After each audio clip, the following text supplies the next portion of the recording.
এখন থেকে WhatsApp, imo, মেসেঞ্জারে কেউ মেসেজ দিয়ে ডিলিট করে দিলে সেই ডিলিটকৃত মেসেজ পরবর্তীতে আপনি দেখতে পাবেন। কিভাবে এই সেটিংসটি করবেন চলুন দেখিয়ে দিচ্ছি। ভিডিওটি হারিয়ে ফেলতে না চাইলে পেজে শেয়ার দিয়ে রাখুন এবং অন্যকে দেখার সুযোগ করে দিন। আর এরকম গুরুত্বপূর্ণ ভিডিও পেতে চাইলে পেজটিকে ফলো দিয়ে সঙ্গেই থাকুন।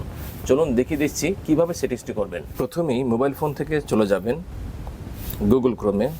এই গুগল ক্রোমে টাচ করে দিবেন। এখানে টাচ করে দিয়ে সার্চ অপশনে লিখবেন প্রিয় টপিক। এই প্রিয় টপিকে সার্চ করে দিবেন।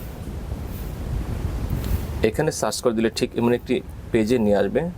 সেই পেজ থেকে এই যে টাচ করে দিবেন। টাচ করে দিয়ে উপরে দেখতে পাচ্ছেন সার্চ অপশন। এই সার্চ অপশনে লিখবেন, সার্চে লিখবেন রিড নাও। রিড নাও লিখে আপনি এখান থেকে সার্চ করে দিবেন। রিড নাও লেখার পর ঠিক এমন একটি অপশন চলে আসবে আপনার সামনে। এই অপশানকে টাচ করে দিবেন। এখানে টাচ করে দিয়ে এখান থেকে স্ক্রল করে নিচের দিকে যাবেন। গেলে ঠিক এমন একটি লেখা দেখতে পাবেন, ফলো দ্য ইজি স্টেপ। এখানে লাল বাটনে এটা টাচ করে দিবেন। এখানে টাচ করে দিলে ঠিক একটি অ্যাপ আপনি এখানে ডাউনলোড করতে হবে। এই অ্যাপটি আপনি এখান থেকে ডাউনলোড করে নেবেন। আমি ইনস্টল দিয়ে দিলাম, একটু সময় লাগবে। হ্যাঁ, ডাউনলোড হয়ে গেছে। এখান থেকে এটাকে ওপেন করে নেবেন। ওপেন করে নিয়ে যে সকল পারমিশন চাইবো সেগুলো দিয়ে দিবেন।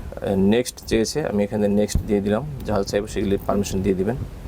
দিয়ে এখান থেকে এটাকে ওপেন করবেন। এরপর লেখা আছে এখানে মেসেঞ্জার টিক চিহ্ন, হোয়াটসঅ্যাপ টিক চিহ্ন, ইনস্টাগ্রাম টিক চিহ্ন, ইমোতে টিক চিহ্ন। আপনার যদি আরও কোনো অ্যাপ থাকে সেগুলোকে আপনি এখান থেকে টিক চিহ্ন দিয়ে দিবেন। দিয়ে আপনি এখান থেকে আবার নেক্সট আছে, এই নেক্সটে ক্লিক করে দেবেন।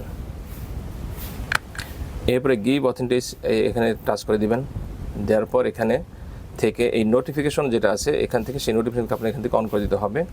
এই যে আনসি নোটিফিকেশন এখান থেকে অন করে দিবেন। এরপর অ্যালো বাটনে চেপে অ্যালো দিয়ে দিবেন।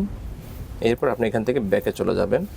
ব্যাকে যাওয়ার পর এরপর যদি এখান থেকে আবার অ্যালো দিয়ে দিবেন, ওকে দিয়ে দিবেন। এরপর যদি আপনাকে কেউ মেসেজ দেয় এবং মেসেজ দেওয়ার পর সেই মেসেজ ডিলিট করে দেয়, তাহলে আপনি সেই মেসেজগুলি এই অ্যাপে গিয়ে এইখানে দেখতে পাবেন।